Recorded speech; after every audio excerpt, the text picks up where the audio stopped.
السلام علیکم ورحمۃ اللہ. شیخ صاحب په قرآن او حدیث باندې څوک د مول یا قرآنی آیت د سخت په تور لیکل او هغه خوړل یا قرآنی آیت لیکل او به تور تعویض غاړه کې چول څنګه دي د قرآن حدیث پرانا کې جواب وکړي. دا خو ګڼ سوالات دي جمع کړي دي.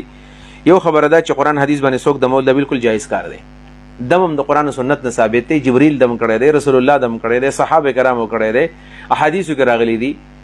جبرئیل علیه السلام نبی علیه السلام دم کړی دی، نبی علیه السلام خپل نوسی دم کړی دی، خپل بیبي دم کړی دی، ځان دم کړی دی او دم جایز دی. پاتې شو دا خبره چې سړی د قرآن آیت د سخت په تور باندې ولیکي وی خوري هغه ته شفا میلاو شي، نو دا د تجربې نه ثابته خبره ده. بالفرض قرآن د شفا کتاب دی، که څوک په دې باندې دمه هم دا جایز دی او که چا د دې سخت ولیکو وی خوړو یا څه الفاظ یې ولیکل وی خوړل او دا ولخه شو، شفا کتاب د قرآن کریم وی کنه هدل للناس شفاء للناس، دا د خلکو دپاره شفا ده، د مسلمانانو دپاره رحمت دی. نو شفا دا د تجربې نه ثابت ده. بالفرض که څوک په یو آیت باندې دم کوي بل په بل باندې دم کوي او کوم آیت د دې لپاره ښه شو دا بالکل جایز کار دی. یا سخې وخوړو نو په سخې لسې د حرمت څه شی نشته دی. البته دا مسله چې یاره د قرآن آیت په تعویض کې سړی په غاړه کې واچي دا مسله اختلافي ده. څه علماو ته جایز وایي، څه علماو ته ناجایز وایي، موږ ورته جایز وایو.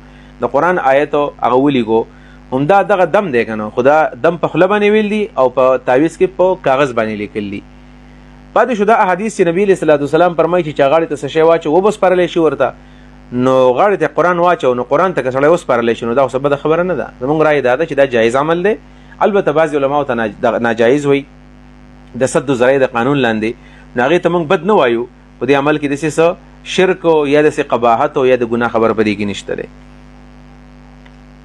او د صحابو نه دا ثابت دي چې هغوی لکه د عبدالله بن عمر صاحب ابن عاص رضی الله عنهما د هغوی نه ثابت دي چې هغه خپل بچوله د بعضې احادیث لیکل په غاړه کې ورته اچول به.